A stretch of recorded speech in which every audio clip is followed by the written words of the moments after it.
السلام علیکم جی 9th class, کیسے ہیں بچوں آپ؟ امید ہے خیریت سے ہوں گے۔ جی بیٹا، آج ہم جو ہے وہ آپ کا چیپٹر غزوہ تبوک اس کو ریوائز کریں گے۔ آپ اس کی جو ہے وہ اچھے طریقے سے آپ اس سے ریڈنگ کریں، ٹھیک ہے؟ اور اس کے بعد آپ جو ہے یہ اس کے MCQs دیکھیں۔ تو پہلا اس کا MCQs ہے، مدینہ منورہ سے دمشق کے راستے پر واقع تبوک ہے چشمے کا نام۔ غزوہ تبوک کے موقع پر حضرت ابوبکر صدیق نے نبی کریم صلی اللہ علیہ وسلم کی خدمت میں پیش کیا گھر کا سارا سامان۔ غزوہ تبوک کے موقع پر حضرت علی مرتضیٰ کو ذمہ داری سونپی گئی اہل بیت کی حفاظت کی۔ غزوہ تبوک کے موقع میں مسلمانوں کے پاس زاد راہ کی شدید قلت تھی، اور غزوہ تبوک کے موقع پر حضرت کعب بن مالک کی توبہ قبول ہوئی سچ بولنے کی وجہ سے، ٹھیک ہے؟ اس کے بعد آپ اس کے شارٹ کوشچن دیکھیں۔ غزوہ تبوک کے موقع پر حضرت عثمان نے کیا خدمات سر انجام دیں؟ غزوہ تبوک کے موقع پر حضرت عثمان بن عفان رضی اللہ تعالیٰ عنہ نے لشکر تبوک کی تیاری کے لیے 100 گھوڑے، 900 اونٹ اور 1000 دینار لے کر حاضر ہوئے، ٹھیک ہے؟ اس کے بعد اگلا سوال ہے کہ غزوہ تبوک کے موقع پر خواتین نے کس طرح اسلامی لشکر کی تیاری میں مدد کی؟ صحابہ کرام رضی اللہ تعالیٰ عنہ کے ساتھ ساتھ صحابیات نے بھی اپنے اموال رسول اللہ صلی اللہ علیہ وسلم کی خدمت میں پیش کیے۔ سیدہ ام سنان اسلمیہ بیان کرتی ہیں کہ میں نے سیدہ عائشہ کے حجرے میں نبی کریم صلی اللہ علیہ وسلم کے سامنے ایک چادر بچھی ہوئی دیکھی، جس میں مسلمان خواتین اپنے ہار، چوڑیاں، انگوٹھیاں، جھمکے، دیگر زیورات اور کپڑے ڈال رہی تھیں، ٹھیک ہے؟ اس کے بعد ہے غزوہ تبوک میں منافقین کس طرح بے نقاب ہوئے؟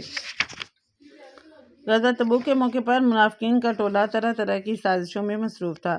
منافقین کے سردار جد بن قیس اور عبداللہ بن ابی جہاد کے لیے نکلنے پر قطعاً راضی نہ تھے۔ وہ اپنی جماعت سمیت مسلمانوں کے حوصلے پست کرنے اور رومیوں سے خوفزدہ کرنے میں مشغول تھے۔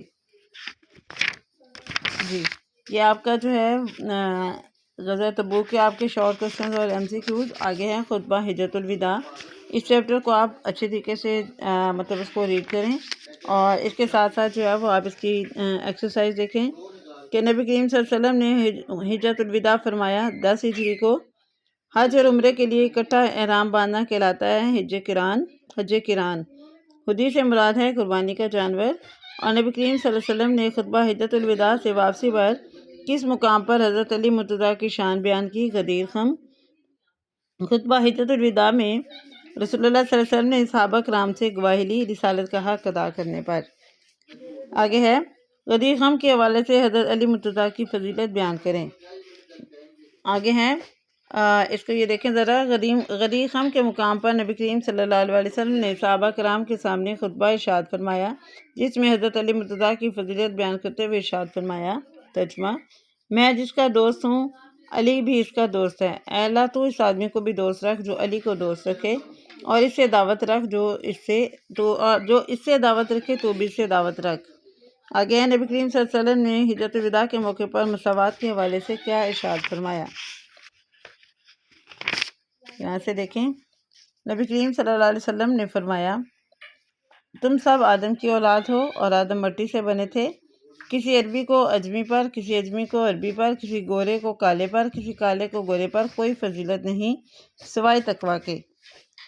آگے ہے کہ نبی کریم صلی اللہ علیہ وسلم نے ہدایت اور رہنمائی کے لیے کن 2 چیزوں کو مضبوطی سے پکڑنے کا حکم دیا؟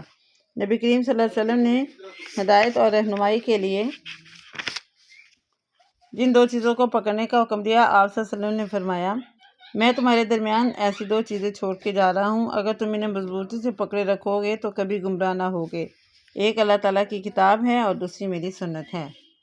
جی بیٹا، آپ نے یہ جو ہے ان چیپٹرز کو اچھی طریقے سے ریڈ کرنا ہے، MCQs یاد کرنے ہیں، اور شارٹ کوشچن آنسر آپ نے یاد کرنے ہیں۔ God bless you all.